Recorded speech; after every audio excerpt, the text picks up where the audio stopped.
कि अगर हम पूरी दुनिया देखें, उसमें जितने भी हमें इस्लामिक देश देखने को मिलते हैं, बहुत कम ऐसे हैं जहाँ पर सेक्युलरिज्म है।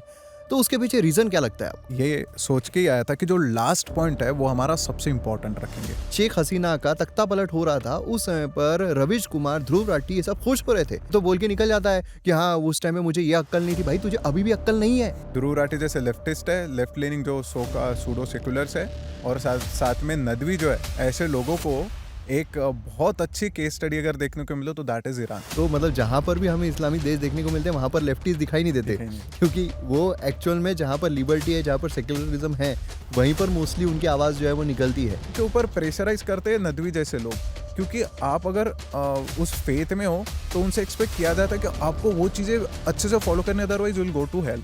उसको हर कोई भुलाने की कोशिश करता है। 1992 में जो कश्मीर में हुआ था, ऐसा अगर अपोजिट रिलीजन में होता, मतलब रिवर्स होता ये चीज़, तो हिंदुओं को जिंदगी भर शर्मिंदा करने की कोशिश की जाती। तो बहुत सारे लोग हैं ऐसे कि जो इस जिहाद में, टेररिज्म में बिलीव नहीं करते, बहुत सारे मुस्लिम, लेकिन उनको फंडिंग थोड़ी मिल रही है। फंडिंग तो इनको मिल रही है ना। तो भाई यार, वो डिबेट जो है बहुत वायरल हो रही है, डज गॉड एग्जिस्ट की, जिसको काउंटर करते हुए हमने एक वीडियो भी बनाया। और उसमें वो जो डिबेट है, उसकी वजह से जो मुफ्ती साहब है वो बहुत ज़्यादा पॉपुलर हो गए। मतलब जो फॉलोइंग पहले 2-3 लाख थी इंस्टाग्राम पर, वो सीधी अब मिलियंस पर पहुंच गई, 2-3 मिलियन हो गई। अब उसके बाद उनके कई सारे वीडियोस भी रिलीज़ किए जा रहे हैं, मतलब कि जहाँ पर वो बोल रहे हैं कि शरीयत जो है वो सेक्युलरिज्म के ऊपर रहना चाहिए। उन्होंने कॉन्स्टिट्यूशन को अपनाया, जो गलती हो गई, जो मतलब बेसिकली उन्होंने कॉन्स्टिट्यूशन को नहीं अपनाना चाहिए था, उसमें सेक्युलरिज्म है वो नहीं अपनाना चाहिए था। और मुझे जो क्वेश्चन इंटरव्यू है वो भी याद आता है, जो क्वेश्चन पूछा गया था हमारे अटल बिहारी वाजपेयी साहब को। जावेद अख्तर साहब ने पूछा था कई साल पहले। उन्होंने पूछा था कि जो बीजेपी है वो हिंदू राष्ट्र की परिभाषा बताती है, तो क्या बीजेपी आने के बाद भी सेक्युलरिज्म जो है वो बरकरार रखेंगे, हिंदू राष्ट्र लेकर आ जाएंगे? उन्होंने कहा था कि जो भारत सेक्युलर है वो बीजेपी आरएसएस की वजह से नहीं है, वो 85% हिंदू है उनकी वजह से। तो ये जो क्वेश्चन एक अराइज होता है कि भारत, अगर वहाँ पर जो मुस्लिम पॉपुलेशन है वो इंक्रीज हो जाती है, तो क्या भारत का सेक्युलरिज्म चला जाएगा? ये सवाल बहुत लोगों के जहन में आता है।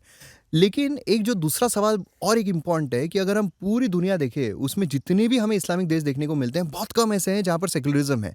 तो उसके पीछे रीज़न क्या लगता है आपको? बेसिकली जैसे अभी नदवी की आपने बात की, नदवी का ये कहना है कि अगर जो भी आज जो यहाँ के लोगों की अगर कोई दुर्दशा है या फिर कोई प्रॉब्लम्स है, तो प्रॉब्लम्स का एकमेव रीज़न है कि उन्होंने कॉन्स्टिट्यूशन को अपनाया, द कॉन्स्टिट्यूशन ऑफ इंडिया को अपनाया, एंड शरीयत के हिसाब से नहीं चले।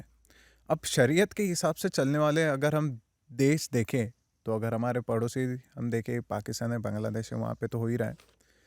लेकिन खैर कुछ लोग बोलेंगे, बहुत लोग उसको भी रीजंस देते हैं कि कॉलोनियलिज्म था और इंडिपेंडेंस नहीं था, उसके बाद में इग्नोर किया गया और फॉल्ट लाइंस बहुत बढ़ गई, रिसोर्सेज का एलोकेशन सही से नहीं हुआ, an number of in fact reason. जो अभी बांग्लादेश में हो रहा है माइनॉरिटीज़ के साथ, उसमें तो ध्रुव राठी के वीडियो आते हैं जहाँ पर वो वहाँ पर जो एक मतलब एक माइनॉरिटी के खिलाफ जिस तरीके से दुराचार किया जा रहा है, उसका नहीं, बल्कि वो बोल रहा है कि जो बांग्लादेशी लोग हैं उनका इंडिया के खिलाफ ज़्यादा ये है, इसकी वजह से वहाँ पर जो हिंदू हैं उनको मारा जा रहा है।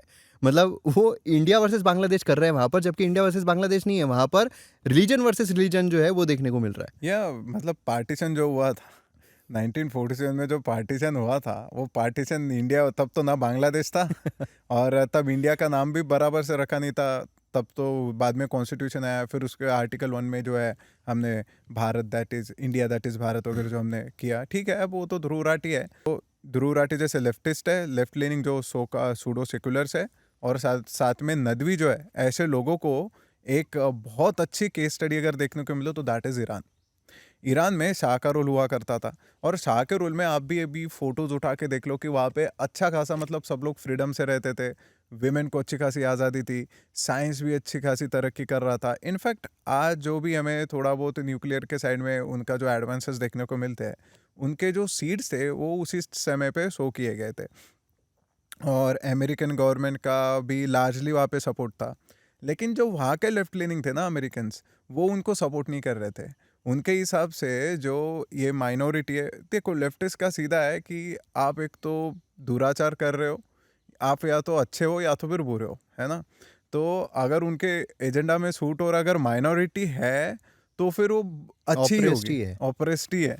और अगर तुम वेस्ट वेस्ट के हिसाब से हो, मॉडर्न वैल्यूज के हिसाब से हो, तो आप ऑप्रेस्ड हो, आप ऑप्रेस कैपिटलिस्ट हो, यस, आप आप ऑपरेसर हो। और ऑपरेसर हो। ऐसे हिसाब से तो फिर जो ब्रिटिशर्स है वो ऑपरेस्ड रहने चाहिए थे, क्योंकि वो माइनॉरिटी में थे। या लेकिन फिर उस पे वो दूसरा लगाते कि क्योंकि वो वेस्टर्न वैल्यूज लेके आए और वो उन्होंने कॉलोनियलिज्म वगैरह लाया था, तो उसमें फिर वो बोलते कि नहीं ये भी ऑपरेसर ही है, राइट। तो मतलब यही तय करेंगी कौन ऑपरेसर, खैर वो बात अलग है। बट जब हम आते हैं ईरान की केस में 1979 में जो सबसे बड़ा चेंज आया ईरान की पॉलिटी में, हिस्ट्री जोग्राफी जो पूरा उनका जो चेंज हुआ वो वहीं से चेंज हुआ कि 1979 को आते आते वो लोग यही बोल रहे थे कि जो भी Shah is a dictator, Shah is fascist, और कुछ एविडेंसेस थे भी जो उस तरफ पॉइंट आउट कर रहे थे। लेकिन उसके बाद की अगर हम सिचुएशन देखते क्या इम्प्रूव हुई है, नहीं इम्प्रूव हुई है। तब जब हो रहा था टुडे पार्टी थी और एक वहाँ पे माइकल फोकल्ट नाम के जो एक लेफ्टिस्ट है वो भी वहाँ पे गए थे, और पीपल्स फिदाइन नाम की भी एक पार्टी थी। तो ये जो पार्टी थी, ये जो लोग थे, ये लेफ्ट लीनिंग आइडियोलॉजी, एक प्रोग्रेसिव माइंडसेट वाले लोग थे। लेकिन इनका ऐसा कहना था कि जो इस्लामिक प्रिंसिपल्स वहाँ पे फॉलो होने चाहिए वो नहीं हो रहे, और वो लोग जो रुहोल्लाह खोमेनी के जो लोग थे, जो फॉलोअर्स थे, वो सही कह रहे हैं। और उसके बाद में क्या हो जाता है कि रुहोल्लाह खोमेनी पावर में आ जाते हैं।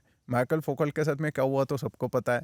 उसके बाद में टुडे पार्टी के जो लोग थे, जो लोग मतलब थोड़े प्रोग्रेसिव माइंडसेट के थे, लेकिन जिन्होंने सपोर्ट किया था एक इस्लामिक स्कॉलर को, जो अगेन बता रहे थे कि तुम्हारे जितने भी प्रॉब्लम्स है उसके सारे सॉल्यूशंस कहाँ है, शरीयत में है ना। तो वही बता रहे थे। और उनको जब ये लेफ्टिस्ट लोगों से सवाल पूछा जाता था तो वो तो हार्मलेस है, वो तो बस प्रीच कर रहे हैं, रुहोल्लाह खोमेनी तो कुछ नहीं कर रहे, वो तो बस प्रीच कर रहे हैं। उनको प्रीच करने में प्रॉब्लम क्या हो, तो बस कह रहे फ्रीडम ऑफ रिलीजन सबको है, प्रोफेशन सबको है। लेकिन जैसे पावर में आ जाते हैं तो रुहोल्लाह खोमेनी क्या कर देते, पहले टुडे पार्टी वालों को जेल में डाल देते इन जो लेफ्टिस्ट उनके सपोर्ट में थे। उनके सपोर्ट में थे।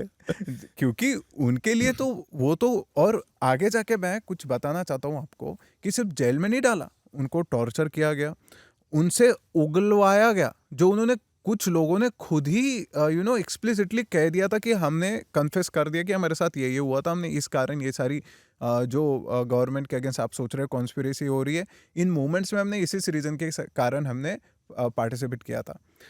लेकिन जब पार्टिसिपेशन का उनको रीजन, कन्फेशन क्या कहलवाना चाहते थे वो कि Islam is the only way out, मतलब यही एक रास्ता है जो कि राइट है, क्योंकि वो उनकी थियोलॉजी, उनकी पॉलिटिक्स के साथ में। देखो बात यहाँ पे क्या है कि ये जो नदवी जैसे मुफ्ती है, फिर ऐसे जो मौलवी है जो मिसयूज करते हैं, मिस इंटरप्रेट करते हैं, एक्चुअली इन लोगों को पावर चाहिए। अगर सोचो आप, अगर वो कह के उनको मिलियंस ऑफ फॉलोअर्स मिल रहे जैसे आपने कहा, तो क्यों ना कहे भाई। अगर हमें ही सोचना पड़ेगा, हमारे देश के जो लोग हैं उनको ही सोचना पड़ेगा, उनको ही ये पूरी तरीके से इनलाइटन करना पड़ेगा खुद को कि क्या ऐसा करके हम ईरान जैसी सिचुएशन नहीं कराएंगे। आज जो 19 साल का लड़का है ईरान में, उसको पूछा गया कि तू क्यों प्रोटेस्ट कर रहा है, वो क्या बोलता है कि हमारे यहाँ पे विमेन को फ्रीडम नहीं है, और फ्रीडम नहीं है तो हमको यहाँ से मुल्ला चाहिए ही नहीं, we want mullahs out of the government. उसने बोला है, हम नहीं बोल रहे, उसने बोला है। बिकॉज अब वो भी तंग आ गए क्योंकि कितना इन्फ्लेशन बढ़ गया है, उनको एक ब्रेड लेने के लिए बैग्स भर भर के नोट्स ले जानी पड़ रही है। और ये कब हो रहा है, ये तब हो रहा है जब आपके पास में ऑयल रिजर्व्स हो, इतने सारे ऑयल रिजर्व्स हो, आपका जोग्राफिकल लोकेशन इतना सही हो ट्रेडिंग के हिसाब से। लेकिन फिर भी ये सब हो रहा है बिकॉज कुछ पॉलिटिकल हार्डलाइनर्स वहाँ पे आ गए जो इतने स्ट्रिक्टली अडेयर कर रहे थे और हर सॉल्यूशन को वही देख रहे हैं। क्योंकि एब्स्ट्रैक्ट चीज़ों में या फिर नेचुरल चीज़ों में आप सॉल्यूशन नहीं देखते तो इनोवेशन वगैरह ख़त्म हो जाता है। और उसका ही रीज़न है कि ईरान एक जीता जाता है एग्जाम्पल है जहाँ पे एक फ्लरिशिंग, क्योंकि हम बहुत पुराने साल से देखते हैं कि Iran is a historical nation. वहाँ पे जो वहाँ का पर्शियन जो था, पर्शियन सिविलाइजेशन था, वो बहुत बड़ा था, और पर्शियन सिविलाइजेशन कितना एडवांस था ये भी अपने को पता है। तो ये सारी चीज़ें होने के बाद भी अब ईरान की सिचुएशन कहाँ है, तो इस हिसाब से तो नदवी ने एक्सप्लेन करना चाहिए कि जब सारे इंडियन पॉपुलेशन की सब वहाँ वहाँ है क्या रीज़न, मतलब जो भी हमारा रीजन है सिर्फ इंडियन लोगों का, उनको भी सोल्यूशन दे दो। बांग्लादेश में, पाकिस्तान में जाके भी थोड़ा सोल्यूशन दे दो, क्योंकि वहाँ पे इकोनॉमिक स्टेबिलिटी नहीं है, इसलिए फिर जो भी ब्रूटैलिटी वगैरह, वन ऑफ द रीज़न तो वो है। तो ये तो जो उनका स्टेटमेंट है ये तो प्रैक्टिकली प्रूव नहीं हो रहा। पर ऐसा भी मतलब जैसे हमने कई सारे ऐसे वीडियोस बनाए हैं जहाँ पर हमने देखा है कि लेफ्टिस्ट जो है वो मुस्लिम्स को क्यों सपोर्ट करते हैं, ये हमने एक वीडियो बनाया था। देन उसके बाद हमने ये भी उसमें आपने ये भी कहा था कि अगर वो पावर में आ गए तो मतलब जहाँ पर भी हमें इस्लामिक देश देखने को मिलते हैं वहाँ पर लेफ्टिस्ट दिखाई नहीं देते, दिखाई नहीं देते। क्योंकि वो एक्चुअल में जहाँ पर लिबर्टी है, जहाँ पर सेक्युलरिज्म है, वहीं पर मोस्टली उनकी आवाज़ जो है वो निकलती है। तो एक्चुअल रीज़न क्या लगता है कि क्यों सेक्युलरिज्म जो है वो पनप नहीं पाता है? सेक्युलरिज्म जैसे वैरिड रीजंस है। अगर हम सबसे पहला रीज़न देखें तो बेसिकली थियोलॉजिकल स्टेट बनता है। जैसे आप एक थियोलॉजिकल स्टेट जब बनाते हो आप स्ट्रिक्टली अडेयर करते हो उस थियोलॉजी के साथ में, जो ईरान में हुआ। ईरान मतलब में एक आइडियोलॉजी। Yes, ideology. तो ईरान में भी अगर आप देखेंगे तो ईरान में टोटली पहले ऐसा नहीं कहा था कि क्लर्जी रूल नहीं करेंगे, जो क्लर्क्स है वो रूल नहीं करेंगे, लेकिन क्लर्क्स ने रूल किया। अब उनकी जो आइडियोलॉजी वो पूरी पॉलिटिकल इंस्टीट्यूशंस हो, फाइनेंशियल इंस्टीट्यूशन हो, हर चीज़ को इन्फ्लुएंस करने लगी। इतना ही नहीं तो वहाँ के जो मिलिट्री है, आईआरजीसी जो इस्लामिक रिवॉल्यूशन गार्ड कॉर्प्स है, वो भी इस्लामिक आइडियोलॉजी के हिसाब से ही चलती है। तो इसके बाद क्या हो जाता है कि आप एक थियोलॉजी को फॉलो कर रहे हो जो, और ऐसा नहीं कि पूरी तरीके से फॉलो करो सिर्फ पॉलिटिकल गेन्स के कारण। आईआरजीसी है, इसके पास में मतलब जो भी एनर्जी वगैरह सब कुछ है, सब उसके कंट्रोल में है। कितने सारे कंस्ट्रक्शन वगैरह सब वही करता है। अब बेसिकली जो आपने पूछा कि क्यों नहीं कर पाते, तो one reason is theology. For example आप देख लो ब्रिटेन में, मैं ब्रिटेन की बात करूंगा। ब्रिटेन में वहाँ पे मांग हो रही है कि हमारा सेपरेट बोर्ड होना चाहिए, वक्फ बोर्ड होना चाहिए, हमारा जो शरिया बोर्ड होना चाहिए, हमारे रूल ऑफ लॉज जो है वो अलग अलग होने चाहिए। सो बेसिकली वो डिस्टिंग्विश हो जाता है क्योंकि थियोलॉजी में तो डिफरेंट है, एंड अगेन जो हिस्ट्री है, जोग्राफी है, जहाँ पे वो उनके स्क्रिप्चर्स जहाँ से आते हैं वो भी डिफरेंट है। Britain is a different place. तो वहाँ पे एकदम डिस्टिंग्विशिंग चीज़ हो जाती है।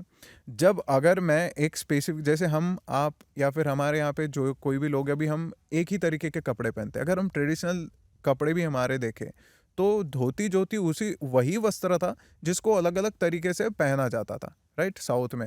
लेकिन एक बेसिक जो चीज़ें बहुत, जैसे तिलक लगाना हो गया या फिर ऑर्नामेंट्स पहनना हो गया, ऐसे बहुत सारे कल्चरल जो हमारे ट्रेड्स थे वो सिमिलर आते थे। बट अगर कोई एकदम से ही दूसरे तरीके से, एंड क्योंकि स्ट्रिक्टली अधेर किया जाता है और उनके ऊपर प्रेशराइज करते हैं नदवी जैसे लोग, क्योंकि आप अगर उस फेथ में हो तो उनसे एक्सपेक्ट किया जाता है कि आपको वो चीज़ें अच्छे से फॉलो करने, otherwise will go to hell. यही चीज़ बोली जाती है। अगर आप नहीं करोगे तो बहुत डराया जाता है। मतलब मैंने एक मेरे दोस्त से पूछा था कि क्या पढ़ाया जाता है वगैरह, तो वही बता रहा था कि हमको अगर तुम थोड़ा सा भी चूक कर जाओगे तो विल गो टू हेल। और अगर आप किसी को अपने फेथ में लाते हो और उसको अपने फेथ पर विश्वास दिलाते हो, जिसको हम रफली कन्वर्जन बोल देते हैं, तो उसके बाद अगर वो ईमानदारी से फॉलो करता है तो उसके भी प्लस पॉइंट सबको मिल जाते हैं। So my basic point is कि आप थियोलॉजी पे बेस्ड हो और आप अपने आप को एकदम ही उसी आइडिया से स्ट्रिक्टली अधेर करके रख रहे हो, तो आपके फिर वो वही चीज़ आपकी ड्रेसिंग को डिफाइन कर रहा है, वही चीज़ आपकी डे टू डे लाइफ को डिफाइन कर रहा है। तो एक बेसिक शार्प डिस्टिंक्शन तैयार हो जाता है। जैसे यूके में भी मैंने एक रिपोर्ट पढ़ी थी कि क्या यूके पूरा मतलब इस्लामिक डोमिनेशन वहाँ पे हो गया या फिर इस्लामिक पॉपुलेशन इतनी बढ़ गई है। तो उसमें एक अच्छा एक्सप्लेनेशन दिया था कि ऐसा हुआ नहीं है। एक्चुअली उनकी पॉपुलेशन कम है, लेकिन क्योंकि वो अपने क्लोथ्स, अपने पहनाव ऐसे रखते हैं कि वो एकदम शार्पली डिस्टिंग्विश हो जाते हैं। तो आप जनरल इंसान को नहीं देख पाते कि वो जनरली वॉक कर रहा है आपकी तरफ, लेकिन जब वो एक स्पेसिफिक तरीके के अटायर में आता है तो आपको ओह यार यहाँ तो बहुत बढ़ गए। तो बेसिकली एक शार्प डिस्टिंक्शन है जो ये नदवी जैसे लोग, और कॉलोनीज क्रिएट होती है बेसिकली। कॉलोनीज क्रिएट होती है बिकॉज वो खुद भी घुल मिल नहीं पाते ना। जब अगर आप को लगता है कि आपके इसमें अगर स्ट्रिक्टली डिफाइन किया गया कि काफिर है, आपके अगर स्ट्रिक्टली डिफाइन किया कि हराम है, आपके इसमें स्ट्रिक्टली डिफाइन किया है क्या हलाल है, तो आप भी, अगर मैं उस कम्युनिटी से आता हूँ और मैं आपके साथ में आपके जैसा रह रहा हूँ, आप एकदम प्रोग्रेसिव सेकुलर जिसको बोला जाता है कि डेविल्स वे है, तो मेरे कम्युनिटी वाले पहले मुझे प्रेशराइज करेंगे। ऐसे कई लोगों को देखा गया कि जिन्होंने पहले खुल के रिफॉर्म करने की कोशिश की, लेकिन फिर खुद के ही कम्युनिटी के प्रेशर के कारण उन्होंने यील्ड कर दिया और वो नहीं कर पाए। तो सबसे पहला तो ये स्क्रिप्चरल बेसिस ही है। जावेद अख्तर साहब का एग्जाम्पल दिखता है ना कि उनको क्यों बुलाया गया डिबेट में। तो हाँ। जब वो दूसरे बहुत सारे पॉडकास्ट में गए, वो नदवी साहब जो है, उनको जब पूछा गया कि भाई आपने क्यों जावेद अख्तर साहब को ये बोला, तो वो बोले कि वो बहुत बार प्रचार करते रहते हैं जो मतलब जो उनके रिलीजन में नहीं बताया गया है उसे दूर ले जाने की वो कोशिश कर रहे हैं। तो इसलिए मैं ये नहीं चाह रहा था कि वो क्यों इतना दूर ले जाने की कोशिश कर रहे हैं। तो एक साथ उनके साथ डिबेट अगर मैं कर लूँ तो उनको, ताकि बता पाऊँ कि नहीं देखो हमारा रिलीजन जो है वही अच्छा है, आप भी इसमें आ जाओ। तो मतलब ये पर्सपेक्टिव उन्होंने रखा था उस डिबेट के पीछे। तो ये जो आपने अभी जो बात की, इसी से मैं मिलता जुलता हूँ कि क्लैरिटी नहीं है। जो लेफ्टिस्ट है ना, अगर आप बोलोगे कि जब आइसिस कोट करता है, मैं बताता हूँ आपको कि स्क्रिप्चर में जो होली स्क्रिप्चर है इनके, उसमें लिखा हुआ है 9:5 हो गया, इसको कोट किया जाता है। 9:6 है। 8:12 में टेरर का हवाला दिया जाता है कि टेरर तो 8:12 8.12 में अच्छे से दिया गया है। और 4.89 में, 2.19 में, ऐसे हंड्रेड्स ऑफ कोट्स है जो होली स्क्रिप्चर में दिए गए। अब जब ये स्क्रिप्चर्स का हवाला इस्लामिस्ट, जो रेडिकल इस्लामिस्ट है, जो एक्सट्रीमिस्ट है, आइसिस जैसे लोग हैं, ये देते हैं कि इसी से इंस्पायर किया जाता है जो ब्रेन वॉश्ड यूथ है, so called brain washed radicals. या रेडिकल्स, उनको। अब इसी चीज़ को जो ये लेफ्टिस्ट है या फिर जो अपोलोजिस्ट है, ये लोग आके क्या कहते हैं कि आप इसका कंटेक्स्ट देखो, आप हिस्टोरिकल कंटेक्स्ट देखो, बैटल ऑफ बदर देखो, मतलब उस समय की सिचुएशन अलग थी, ये सारी चीज़ें बोली जाती है। लेकिन मेरा पॉइंट नंबर 2 यही पे है कि क्लैरिटी नहीं है। एक जैसे बहुत सारे रिलीजन्स है, जैसे क्रिश्चियनिटी है, वहाँ पे एक मिनिस्ट्री है। तो बेसिक जो जीसस क्राइस्ट की, देखो उसमें भी बहुत सारे स्कूल ऑफ थॉट्स है, जैसे हिंदुइज्म में बहुत सारे स्कूल ऑफ थॉट्स है। लेकिन कोई भी school of thought, for example Hinduism का, वो थ्योरी ऑफ कर्मा को निग्लेक्ट नहीं करेगा। इवन इंडिया में जो दूसरे रिलीजन्स तो बाद में बने, पहले भी वो स्कूल ऑफ थॉट्स ही थे, बुद्धिज्म और जैनिज्म। उन्होंने कुछ ऐसा खुद को सेपरेट नहीं किया था कि हम डिफरेंट रिलीजन है, ये मॉडर्न कॉन्सेप्ट है। लेकिन वहाँ पे भी अपने को थ्योरी ऑफ कर्मा देखने को मिलता है। और आज दुनिया में जो इन रिलीजन्स में उतना विश्वास भी नहीं रखते, वो भी थ्योरी ऑफ कर्मा को अच्छे से मानते हैं, और उसका एविडेंस भी उनको देखने को मिलता है। तो माय पॉइंट इज कि क्लैरिटी तो है, हमारे स्कूल ऑफ थॉट्स अलग हो गए, लेकिन मैक्सिमम जो पॉइंट है, जो मेन पॉइंट पे, उसमें क्लैरिटी है। बट इन इस्लाम, ये जो नदवी जैसे लोग हैं, और इन लोगों ने किस चीज़ पे काम कर रहे हैं, मैं रिक्वेस्ट करना चाहूँगा इन लोगों से कि आप एक क्लैरिटी लेके आओ। क्योंकि वही कोट्स को इस्लामोफोबिक बताया जाता है कि हाँ आप ये कोट कर रहे हो मतलब आप इस्लाम पे अटैक कर रहे हो, और वही कोट्स को जो एक्सट्रीमिस्ट है उसको यूज़ कर रहे हैं। तो एक्चुअली व्हाट इट मीन्स, जैसे 8.12 की जो मैंने बात की, उसमें टेरर के बारे में लिखा हुआ है और वायलेंस के बारे में लिखा हुआ है।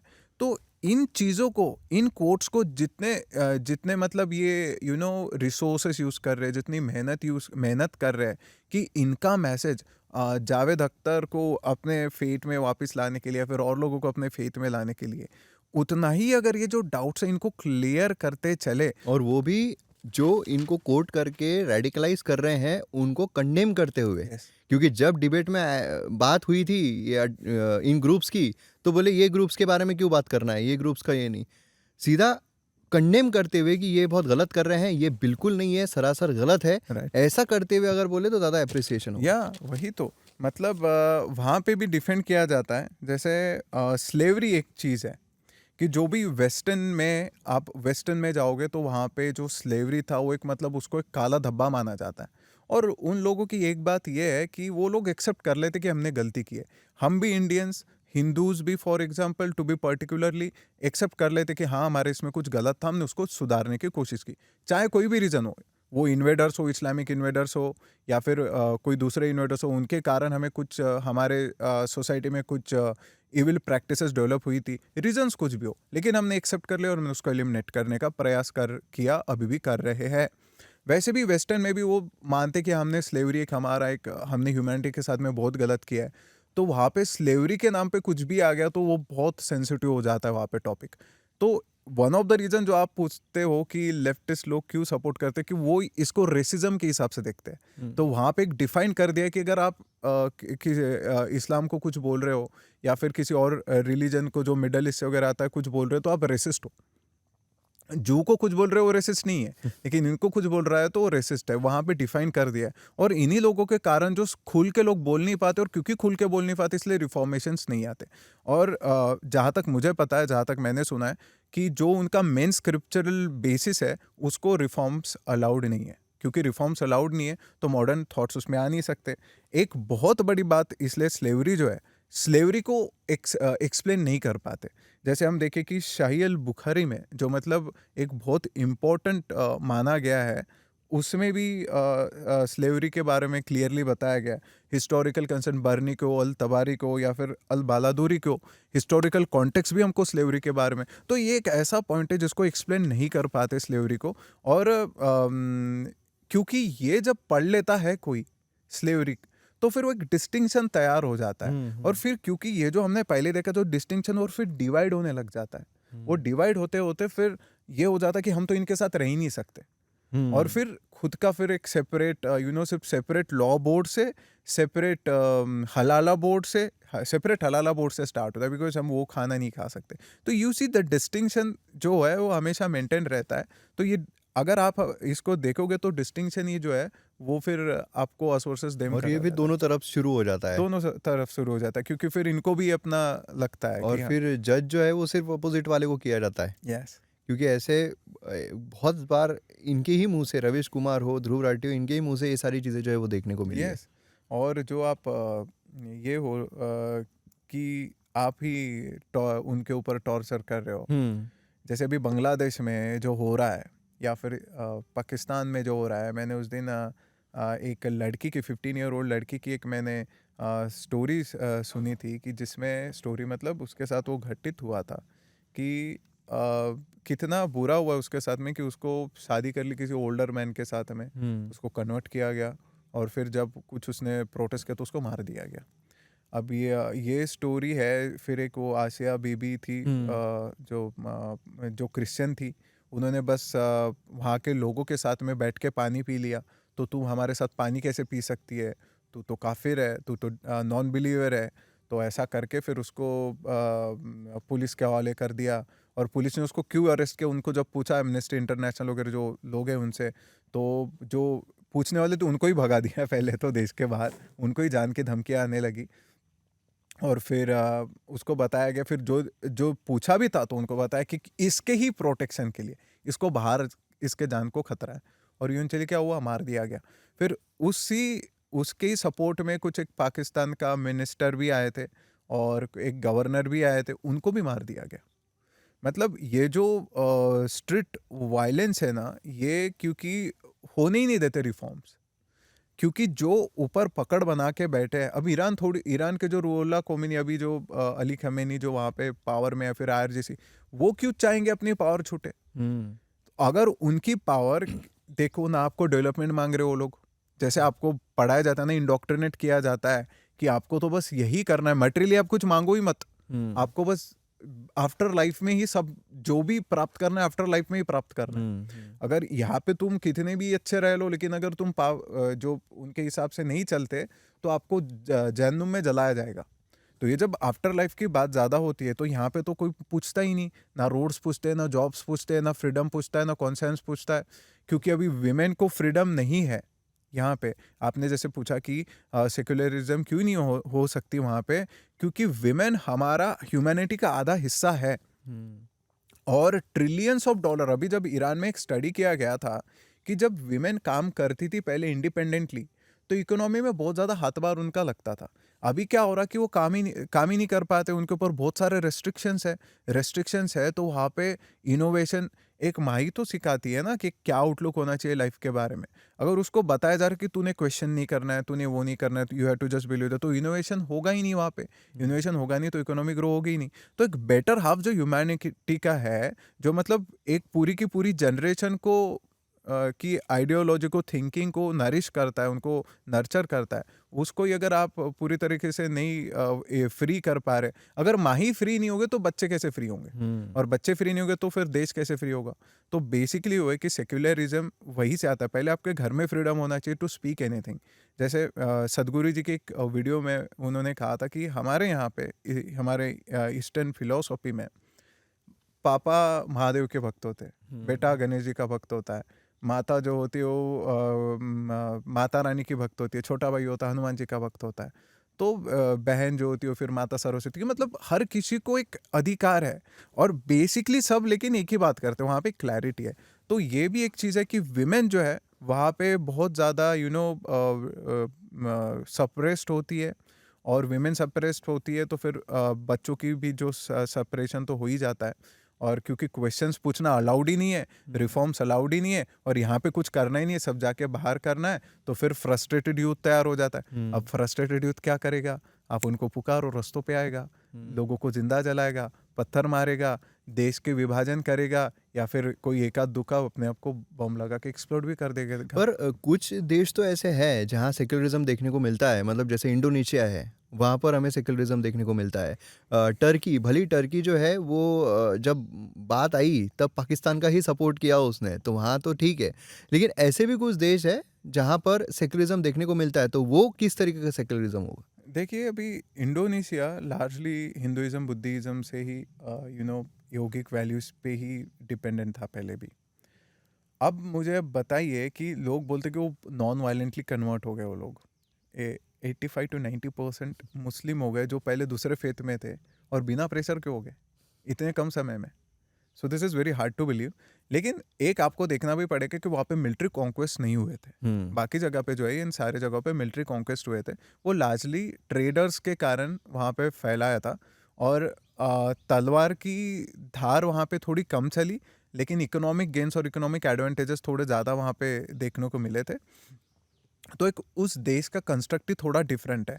और ये जो बोला जाता है कि सेक्युलरिज्म वहाँ पे है, तो 15% वहाँ पे लोग बचे हैं। वहाँ पे भी पहले एक समय से अगर आप देखोगे तो ज़्यादा लोग थे जो दूसरे फेथ में विश्वास रखते थे, अभी उनका नंबर तो कम होते जा रहा है। और वही के एक मौलवी का मैंने उस दिन वीडियो देखा, उन्होंने इतने कंट्रोवर्शियल चीज़ें बोली, तो मुझे तो यहाँ भी बोलना सही नहीं लगता, इंडोनेशिया के ही। तो उसको आप जाके यूट्यूब पे सर्च कर सकते हो। पर ये एक ट्रेंड काफ़ी देखने को मिला है कि ठीक है, अगर सेक्युलर भी है, लेकिन अगर वो मुस्लिम मेजॉरिटी देश है, इस्लामिक देश है, वहाँ पर जो माइनॉरिटीज़ है, अब जैसे इंडिया है, इंडिया माइनॉरिटीज़ की जो तादाद है वो इंक्रीजिंग ट्रेंड पर है, और जो मेजॉरिटी है वो डिक्रीजिंग ट्रेंड पर है। लेकिन बाकी अगर हम जगह देखते हैं तो वहाँ पर माइनॉरिटीज़ जो है उनका कंप्लीटली डिक्रीजिंग ट्रेंड हमें देखने को मिलता है। यस, तो यही। वो मतलब किस वजह, बांग्लादेश में तो ठीक है, बांग्लादेश में हम देख रहे हैं और वो चीज़ें जो है शायद सोशल मीडिया की वजह से बाहर भी आ रही है। बाकी जो देश है, पाकिस्तान हो गए, बाकी जो देश है, वहाँ पर इतना ज़्यादा रेगुलेशन होगा कि शायद चीज़ें बाहर नहीं आती होगी, और सोशल मीडिया आने से पहले जो ट्रेंड हमें नेगेटिव में देखने को मिला था, क्या बांग्लादेश में आज जिस सिचुएशन माइनॉरिटीज़ के साथ हो रही है, वैसे ही बाकी जगहों पर हुआ होगा? Of course. हिंदू कुश हमने पिछले वीडियो में भी बात की थी कि हिंदू कुश नाम ही ऐसे पड़ा है अफगानिस्तान में, कि जहाँ पे हिंदुओं का, कुछ लोगों के हिसाब से, जहाँ पे हिंदुओं को मारा गया था बड़ी तादाद में। जैसे जूस जो लोग थे, अगर हम हमारे साउथ एशिया की बात ही छोड़े, जूस जो वहाँ पे यूरोप में, ईस्टर्न यूरोप में वगैरह जो जूस थे, क्रिश्चियंस थे, उनको भी धिम्मी स्टेटस दिया जाता था। तो बेसिकली होता क्या था कि जिजिया की बात तो एकदम जो फाउंडेशन स्क्रिप्चर्स है उसी में की गई है, फाउंडेशनल स्क्रिप्चर्स में ही जिजिया की बात की गई, जो नॉन बिलीवर्स पे टैक्स होता है। तो सोचिए, आप पे, आपको सिर्फ वो स्क्रिप्चर में लिखा हुआ है नॉन बिलीवर्स पे टैक्स, और वो एक सेंट्रल अथॉरिटी लगा रही है। लेकिन लोकल लेवल पे जो दूसरे जिसके हाथ में तलवार है, जो भी मतलब आपको नॉन बिलीवर मानता है और आपको सबसे बड़ा गुनहगार मानता है, वो तो उसके ऊपर तो रेगुलेशन भी नहीं है। मतलब आपके, हो सकता है आपके पड़ोस में रह रहा, वो तो आपके ऊपर क्या ही कुछ भी कर सकता है। तो एक जो प्रेशर बनता था, आपको एक सेकंड क्लास सिटीजन्स आपको बोला जाता था, आपको एक, आपके इनकम का एक बहुत सारा चंक आपको टैक्स के रूप में देना पड़ता था, just because you want to practice your thoughts, internal thoughts आप वैसे प्रैक्टिस करना चाहते हो, और आप बस अपनी लाइफ जीना चाहते हो, उसके लिए आपको एक एक्स्ट्रा का टैक्स देना पड़ रहा है। तो आपको गरीब के हिसाब से, मतलब आपका बहुत सारा इनकम वहाँ पे जा रहा है, तो आपको इन अ वे गरीब किया जा रहा है। देन आपके, अगर आप संस्कृत में विश्वास रखते हो, आपका फॉर एग्जांपल आर्यभट्ट ने जो लिखी थी किताबें, या फिर बृहस्पति सिद्धांत वगैरह जो लिखी है, ये अगर लीलावती लिख दी भास्कराचार्य ने, अगर आप इनके स्टूडेंट हो और आप इनके रिसर्च को आगे लेके जाना चाहते हो, तो आपको फंडिंग ही नहीं मिल रही, बिकॉज आप तो संस्कृत की किताबों को फॉलो कर रहे हैं। तो बेसिकली एक पूरा का पूरा सबोटाज हो गया था आपके, मतलब हर चीज का, आपके करियर का गला, सिर्फ वहां पे फाइनेंशियल टैक्स नहीं था, वो हर तरफ से आपके ऊपर मतलब एक अत्याचार हो रहा था। तो इन प्रेशर्स में भी तो तलवार की धार की तो जरूरत ही नहीं पड़ती ना। क्यों तलवार की धार रुक जाती थी? बोला जाता है कि फिर तलवार की धार ही थी तो सबके सब हिंदू मुस्लिम क्यों नहीं हो गए? तो बेसिकली वहाँ वो जो रूलर्स यहाँ पे क्यों आए थे, वो तो जो ट्रू फेथ रखता है ना किसी भी धर्म में, वो ऐसा तो नहीं करेगा जो अत्याचार औरंगजेब जैसे लोगों ने किए। तो वो क्यों आते हैं वहाँ पे? वो इसीलिए आते हैं क्योंकि उनको अपनी पावर बनानी है, उनको अपना पैसा कमाना है। तो जब उनको दिखा कि यहाँ के व्यापारी को ही अगर हम रोक देंगे तो पैसा बनेगा ही नहीं, तो क्योंकि फिर उन्होंने अलाउ किया कि हाँ चलो हम जो राजपूतों के बारे में बोला जाता है, उनको समझ में आ गया था कि 1 to 1 हम राजपूतों से कभी जीत ही नहीं सकते, बिकॉज ये लोग हार ही नहीं मानते। ये आएंगे फिर आएंगे तो तुम्हारा एक बहुत सारे रिसोर्सेस उसमें जाएंगे और आप इकोनॉमिकली ग्रो कर ही नहीं पाएंगे। तो बेसिकली इन चीज़ों, जैसे स्पेन में भी उन्होंने पहले मतलब वहाँ पे पूरा इस्लामाइजेशन हो गया था, बाद में फिर वापस से लोग क्रिश्चियन में कन्वर्ट हो गए, क्योंकि वहाँ पे उनको समझ में आ गया कि ये संघर्ष से तो होने वाला है नहीं। तो ये बेसिकली एक चीज़ है कि इन सारे प्रेशर्स के कारण, क्योंकि देखते हैं कि जैसे अगर आप फॉर एग्जांपल हिंदू हो या फिर क्रिश्चियन हो and you live in Bangladesh में रहने के बाद में आपको तो आधा टेंशन वही रहेगा, जीऊँगा मरूंगा, फैमिली के साथ क्या होगा, बहन है, वाइफ है, माता है, बच्चे हैं, क्या इसको भी जिंदा जला दिया जाएगा? तो ये तो प्रेशर में आप अपना फुल 100% फंक्शन कर ही नहीं पाओगे। एक ह्यूमन इंडिविजुअल जो कैपेसिटी वो तो आप कर ही नहीं पाओगे। तो फिर आप क्या करोगे कि जाने दो यार, कि क्या ही करेंगे, कन्वर्ट हो जाते हैं। यही तो होता है ना। तो इसीलिए तो मतलब हमेशा काटा मारा नहीं जाता। ये जो प्रेशर, ये जो टेरर फैलाया जाता है, ये जो दबाव बनाया जाता है, ये प्रेशर के कारण फिर जो है नंबर जो है dwindle होना स्टार्ट हो जाते हैं, और फिर आप कोई भी फेथ के हो तो आपके अगेंस्ट ही बात होगी। और ये भी चीज़ एक देखने को मिलती है कि जैसे कुणाल कामरा है, तो वो ये करता है कि भाई मंदिर यही बनेगा, ये बेसिकली मजाक उड़ाना हुआ। और बांग्लादेश में जो मजाक है रिलीजन के खिलाफ, मजाक बनाने पे ही क्या हादसा हुआ वो हमने देखा है हिंदू के साथ, जबकि अफवाह फैली थी कि इसने इस तरीके से कुछ किया है, जबकि किया भी नहीं था।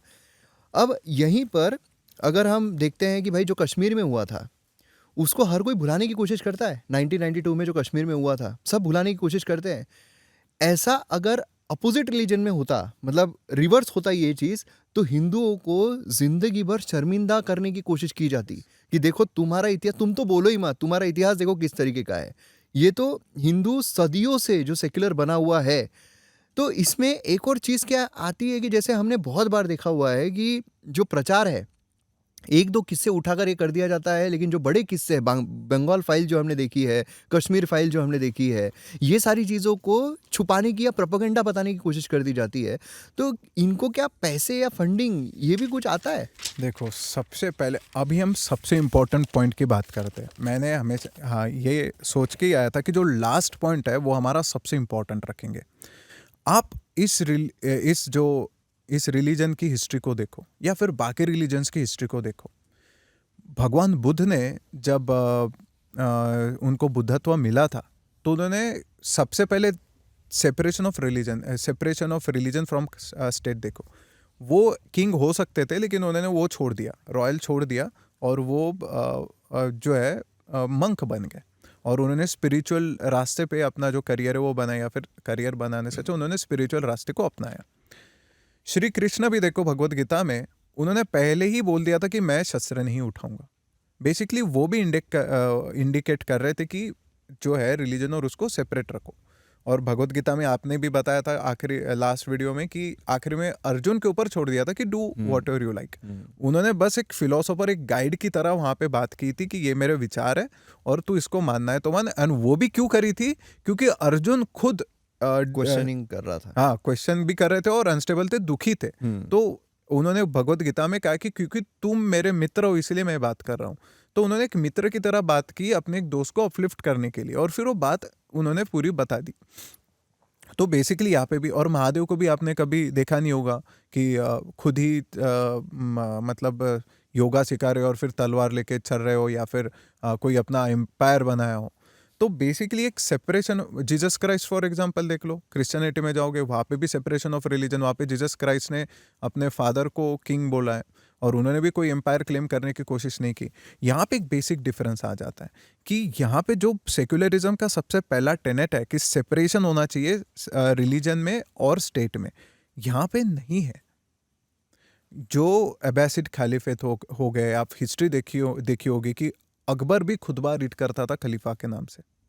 जो गजनवी था, मोहम्मद गजनवी, उसने जब बहुत सारे हमारे देश पे रेड्स किए थे तो उसने लेटर्स लिखे खलीफा को कि मुझे तो ऑफर किया गया था कि ये जो सबसे बड़ा मूर्ति है तूने बाकियों तो तोड़ दिया, हमने सारे लोगों को मार भी दिया, लेकिन ये जो बड़ी मेन मूर्ति उसको तू तोड़ना मत एंड मैं तुमको बहुत सारा वेल्थ दे दूंगा, ये वहाँ के लोगों ने कहा है। लेकिन मैंने नहीं लिया। क्यों? क्योंकि जब जजमेंट डे पे मुझे क्वेश्चन किया जाएगा कि तूने फेथ को चूज किया या फिर वेल्थ को, तो वहाँ पे मैं शर्मिंदा नहीं होना चाहता। सो यू सी ये जजमेंट डे वाला कंसेप्ट जो होता है ये कितना इनग्रेंड होता है। ये एक फियर, ये बहुत ज़्यादा फियर पैदा करता है कि जब आप भी अगर किसी ऐसे ब्रेन वॉश करने वाले या फिर किसी मुफ्ती से, मौलवी से अगर जो ऐसे ऐसे फैलाते, जो एक्सट्रीमिज्म फैलाते, उनसे अगर आप पढ़ोगे ना या फिर उनसे सुनोगे तो आप भी काँप जाओगे कि यार सही में इतना बुरा होता है मेरे साथ अगर मैंने ये फेथ को फॉलो नहीं किया तो। सो बेसिकली ये जो स्टेट की पावर आ गई, स्टेट के पास पूरी मशीनरी आ गई, जुडिशरी आ गई, मिलिट्री आ गई, फाइनेंसेस आ गए, सब आ गए। अब सारी चीज़ आपके पास है। मतलब अगर फाइनेंसेस आपके पास है तो आप थोड़े से डाइवर्ट भी हो सकते हो, मतलब आपके हिसाब से उसको एडजस्ट कर सकते हो। अब इस चीज़ के कारण क्या हो जाता है कि हर मेजर को, अगर आपका है एक मेन एम है कि आपकी थियोलॉजी को, आपकी आइडियोलॉजी को आपको स्प्रेड करना है और आप रूल कर रहे हो, आप किंग हो, तो आप तो कोई भी मेजर यूज़ करोगे। आप मिलिट्री यूज़ कर लोगे, आप पुलिस यूज़ कर लोगे, आप जुडिशरी यूज़ कर लोगे, आप सब कुछ आपके हिसाब से यूज़ कर लोगे। वही चीज़ हो रही है। तो फाइनेंसेस एक बहुत बड़ा पार्ट उसमें प्ले करता है कि जिजिया लगता था और उसका यूज़ किस चीज़ में होता था? For the benefits of the believers, उनके लिए यूज़ होता था। तो फाइनेंसेस यूज़ हो रहे, फाइनेंशियल स्ट्रक्चर जो है, रेवेन्यू स्ट्रक्चर को यूज़ करा जा रहा है। ये तो तब की बात हो गई जहाँ पे किंग्स वगैरह क्या था। अभी की बात करते हैं, फॉर एग्जांपल सऊदी अरेबिया, यहाँ पे भी मोनार्की अभी भी, तो वहाँ पे भी क्वेश्चंस पूछे नहीं जाते, क्वेश्चंस पूछना तो अलाउड है ही नहीं ज़्यादा वहाँ पे भी। तो उनको एक बेसिक एमिनिटीज़ दे दी कि हाँ आपको फ्लैट्स दे दो, आप ये दो। 1970 से पहले तो वो भी बहुत गरीब देश हुआ करता था, उतना अमीर था भी नहीं, लेकिन जब ऑयल की डिस्कवरी हो गई फिर वहाँ पे सारी चीज़ें आना स्टार्ट हो गया। तो जैसे एक सुज़ैना स्क्रॉटर है, फ्रैंकफर्टर रिसर्च इंस्टीट्यूट फॉर ग्लोबल इस्लाम, कि उन्होंने बताया कि बिलियंस ऑफ डॉलर, कितने, एटलीस्ट $75 बिलियन 1982 के बाद से खर्च किए गए हैं फॉर स्प्रेड ऑफ सऊदी इस्लाम, जिसको बोला जाता है सलाफिज्म, जो वहाबिज्म में रूटेड है। एंड नाउ दिस सलाफिज्म का ही एक पार्ट है जिहाद। जो जिहादी सलाफिज्म जो मॉडर्न हमको देखने को मिलता है वो वहीं से आता है। तो बहुत सारे लोग हैं ऐसे कि जो इस जिहाद में, टेररिज्म में बिलीव नहीं करते, बहुत सारे मुस्लिम, लेकिन उनको फंडिंग थोड़ी मिल रही है।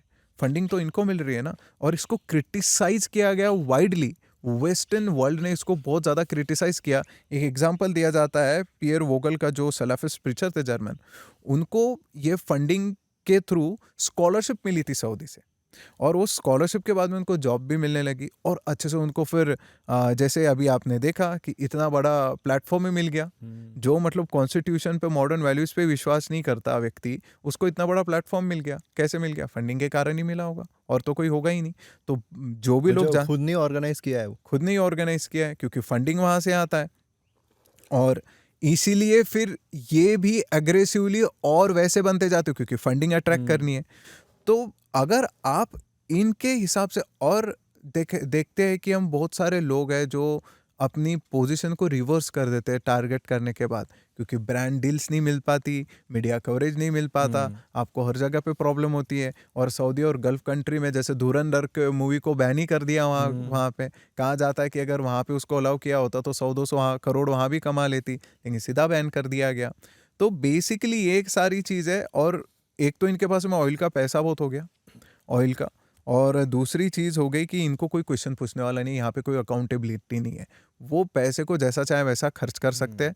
और एक दुबई के रूट से फिर आईएसआई को, ये अभी जैसे देखा जाए तो वो जमीयत अल हदीद है जम्मू एंड कश्मीर में, उसके अंडर में 700 मॉस्क, 150 स्कूल और 16% डायरेक्ट मेंबर्स है जम्मू एंड कश्मीर के लोग।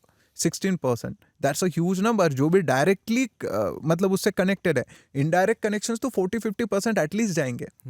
और इनको फंडिंग कहाँ से आती है? सऊदी से आती है, जो कि सैलफिज्म सऊदी, दुबई डिफरेंस है, क्योंकि दुबई का अगर एग्जांपल हम देखें, दुबई में वो वेलकम करते हैं बहुत सारे लोगों को, डिफरेंट रिलीजन के भी वेलकम करते हैं। और यहाँ पर हमारे यहाँ पर जो नेता है, पॉलिटिकल लीडर्स है, वो बोलते हैं कि हम वंदे मातरम नहीं बोलेंगे, वंदे मातरम नहीं चलेगा, वंदे मातरम हम नहीं बोल सकते हैं। लेकिन वही अगर हम दुबई देखते हैं तो वहाँ पर जो शेख है वो बढ़िया एकदम अच्छे से वंदे मातरम बोल रहे हैं। और जो विवेक ओबेरॉय है वो दुबई में बिजनेस करते हैं। तो विवेक ओबेरॉय ने एक बार कहा था कि दुबई में जब मैं वहाँ पर अवार्ड हो रहा था और अवार्ड लेने के लिए गया, तो वहाँ पर जब मैंने उनको थैंक यू बोला तो उन्होंने कहा कि इंडियंस ने दुबई को बनाया है, इंडियंस है जिन्होंने एक्चुअल में दुबई जो है उसको खड़ा किया, इतना बड़ा बनाया है।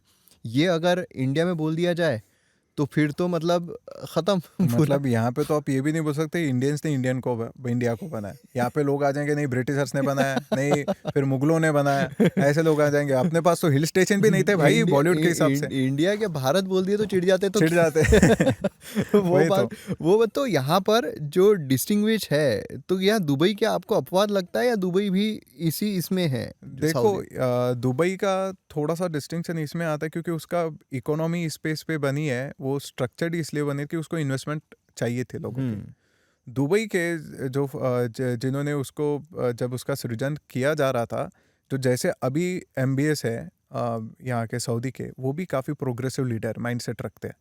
ये जो मैंने अभी आपको बताया कि दावा जो थी या फिर ये जो सलाफी आइडियोलॉजी को प्रमोट करने का डायरेक्टली उन्होंने प्रमोट किया था, इसको कहीं ना कहीं रिवर्स कर रहे हैं। उसको रिवर्स करने का कोशिश कर रहे हैं। उन्होंने उसको एक्नॉलेज भी किया है कि इसके कारण हाँ बहुत सारे मतलब इसका गलत इस्तेमाल भी हुआ है। हम तो बस हमारी आइडियोलॉजी को प्रमोट करना चाहते थे। बहुत डीप उसमें कभी नेक्स्ट वीडियो में हम बात करेंगे कि कुरान को कैसे पढ़ना है, ये भी होली कुरान को कैसे पढ़ना है, ये भी वो आइडियोलॉजी का एक पार्ट था। तो जैसे आप देखते हैं कि ये जो रेडिकलाइजेशन या फिर जो हम देखते हैं कि जो एक्टिविज्म है यूनिवर्सिटीज़ में क्यों आता है, क्योंकि यूनिवर्सिटीज़ को फंड किया जाता है। तो दुबई का डिस्टिंक्ट होने का कारण यही है कि दुबई बेसिकली इन्वेस्टमेंट अट्रैक्ट करना चाहती थी, और उनको पता था कि अभी ऑयल बेस्ड इकोनॉमी ज़्यादा देर चलने नहीं वाली, because hydrogen based fuel, electric fuel, for example India में फेम स्कीम चल रही है इलेक्ट्रिसिटी के व्हीकल्स को प्रमोट करने के लिए। तो जैसे टाइम चेंज हो रहा है और तो मतलब दुबई जो है वो मुस्लिम मेजोरिटी देश रहने के बावजूद, वहाँ पर इस्लामिक सारी चीज़ें फॉलो करने के बावजूद वो डेवलपमेंट की राह पर चल रहा है। Yes. मतलब वहाँ पर डेवलपमेंट हो रही है, तो फ़ायदा किसका हो रहा है? वहाँ के लोगों का हो रहा है ना। तो सबका मतलब ह्यूमैनिटी का फायदा ह्यूमैनिटी का फ़ायदा हो रहा है। तो मतलब अगर डेवलपमेंट की राह पर चलते हैं तो वहाँ पर फ़ायदा जो है वो देखने को मिलता है। एक छोटा सा एग्जांपल ले लो कि हमारा कोई दोस्त है जो ऑस्ट्रेलिया में काम कर रहा है, या फिर कोई दोस्त है जो मुंबई में काम कर रहा है। जब उसका वोटिंग होता है तो क्या वो वापस आता है? बहुत चांसेस है कि वो बोले कि नहीं यार मुझे तो टाइम नहीं है। लेकिन अगर कोई व्यक्ति बैठा है, खाली नल्ला बैठा है और उसको कोई काम नहीं है, और उसको समन कर दे कि भाई हाँ, तो वो आ जाएगा, हाँ अपने इस पे हो रहा है तो आ जाएगा। तो जैसे किसी हिंदू ने हमारे स्क्रिप्चर को बुरा बोल दिया, या फिर किसी दूसरे रिलीजन ने हमारे स्क्रिप्चर को बुरा बोल दिया, ऐसा कर दिया, तो लोग आ जाएंगे, बिकॉज उनको वो ऑक्यूपाइड ही नहीं, उनके ना ऑब्जेक्टिव है, ना कुछ है। और जब ये फियर लगाया जाता है ना, तो उसमें एक बताया जाता है कि अगर तुम वो राह पर अगर तुम किसी को मारते हो या मरते भी हो, ऐसा मिस इंटरप्रेट या मिसयूज किया जाता है, तो आपको सीधा पैराडाइज में आपको एंट्री मिल जाएगी।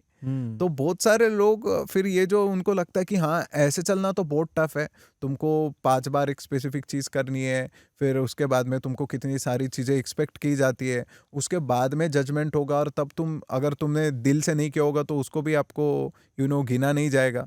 तो ये एक डर के कारण जो है बहुत सारे लोग उसमें जो यंग लोग हैं क्योंकि क्लैरिटी नहीं है, तो वो चीज़ हो जाती है। पर ये जो चीज़ फैलाते हैं, जैसे अब नदवी जैसे हैं, ये जो फैलाते हैं, ये खुद बहुत अच्छी ज़िंदगी जीते हैं, खुद बढ़िया जिंदगी। अभी एक वीडियो था उनका, गाना जो है, म्यूज़िक जो है वो नहीं सुन सकते, लेकिन उनका ही एक वीडियो है जिसमें उन्होंने बैकग्राउंड में म्यूज़िक लगाया हुआ है।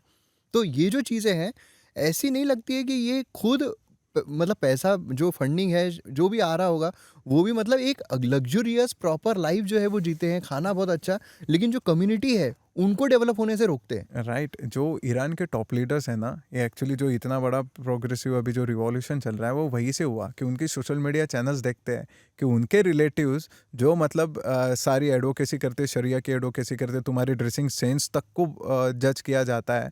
तो वहाँ पे जब वो देखते कि यार ये तो कितनी अच्छी पार्टी कर रहे हैं, ये तो मतलब मॉडर्न क्लोथ्स पहन रहे हैं और सारी अच्छी लाइफ जी रहे हैं, तो यहाँ पे जब उन लोगों को रियलाइज़ हुआ कि यार हमारे साथ तो स्कैम हो गया, हमारे साथ तो फ्रॉड हो गया, तब फिर वो लोगों को फिर हाँ यार हमें भी वैसी लाइफ चाहिए, ये लोग तो उसको फॉलो ही नहीं कर रहे। तो बेसिकली पावर ही कैप्चर करना चाहते हैं। और अब अगर आप एक होमोजेनस क्राउड है जो एक ही तरीके का सोचता है, जिसको बिलीव करवाया जाता है कि यही तेरा गोल है और तू कुछ मांग भी नहीं रहा, तू बस आफ्टर लाइफ के लिए कर रहा है, तो उनके लिए तो अच्छा है ना। और वो तो मांगता भी नहीं, वो तो बेचारा हाँ तू कुछ बोल रहा है हाँ आफ्टर लाइफ। तो जैसे एक क्वेश्चन भी पूछा गया था कि पाकिस्तान में ये अलाउ क्यों करते हैं कि किसी को लिंच किया जा रहा है अपने डिफरेंट रिलीजन होने के कारण या अपनी बिलीफ सिस्टम अलग होने के कारण, क्योंकि ऑक्यूपाई किया जाता है ना माइंड को कि हाँ हमारे पास कुछ नहीं लेकिन हमारे पास ये है। तो वहाँ पे ये एक चीज़ है, जैसे अभी किसी ने ईरान के बारे में कहा था कि एक फ्लरिशिंग फैशन इंडस्ट्री वहाँ पे थी, जो मतलब अलग अलग तरीके के कपड़े वहाँ पे होते, तो जितने वेरिड क्लोथ्स हो उतने फैशन इंडस्ट्री फ्लरिशिंग होती है। तो उस पे कितने ज़्यादा लोग थे जो उसमें काम करते थे, लेकिन अभी वो क्लोथ्स पे उसके ऊपर बैन आ गया और तुमको एक स्पेसिफिक तरीके के क्लोथ्स पहनने हैं, तो फैशन इंडस्ट्री ने तो मार खा लिया, फैशन इंडस्ट्री तो पानी में गई। अब ये जो बंदे हैं इनको कुछ भी करा लो आप इसमें हमास में भर्ती करवा लो, हिजबुल्लाह में करा लो, कुछ भी उसमें है नहीं। तो और इसमें ये जो ध्रुव राठी जैसे लोग हैं, जो ये कभी अपने वीडियो में कहा करते थे कि with great power comes great responsibility, तो इनके पास जब इतनी अच्छी एक सब्सक्राइबर बेस्ड एक व्यूवरशिप है, तो वहाँ पर ये लोग पहले मतलब आप ये देखिए कि इन्होंने किसके बारे में सोचना चाहिए, मतलब बेसिकली किस देश के बारे में सोचना चाहिए कि अच्छा हो। इसने खुद नहीं बोला है क्योंकि मुझे भारत की चिंता है, तो मतलब इंडिया के बारे में ये अच्छा सोचते होंगे, ऐसा हम कंसिडर करते हैं। तो इंडिया के लिए जो अच्छा होगा, भले ही बाकी देश का छोड़ो, लेकिन इंडिया के लिए जो अच्छा होगा वो सही बोलना चाहिए।